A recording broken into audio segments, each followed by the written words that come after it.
brand new model from Ride this year. It's called the Buckwild. It's a freestyle board really, so it's designed to handle the park really well, but you can take it and have fun on it all over the mountain as well.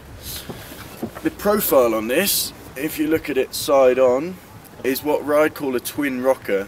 Now in actual fact it's not very rockered at all, it's essentially flat most of the length of the base with a tiny bit of a rise towards the nose and the tail.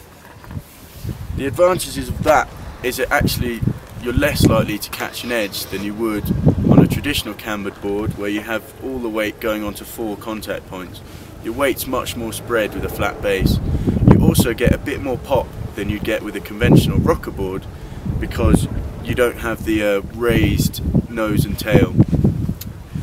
There's a couple of other bits of tech that are quite interesting with this board. If you look closely, you can see carbon stringers running diagonally across just in front of the front binding and just behind the back binding.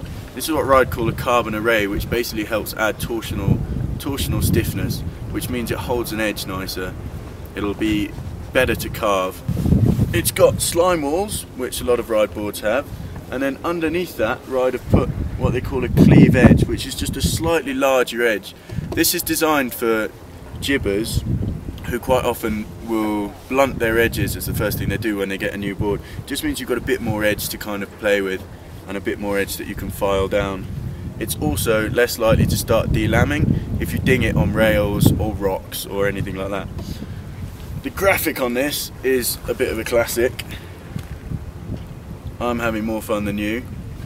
Nice cheeky little message for you to flash when you're pulling your methods or throwing big spins off kickers. And actually with this board, I was riding this yesterday, it is a lot of fun just jibbing around the piste, popping little threes, little back ones, that kind of thing. So if you're riding it, there is a fair old chance you will be having more fun than an X-Man.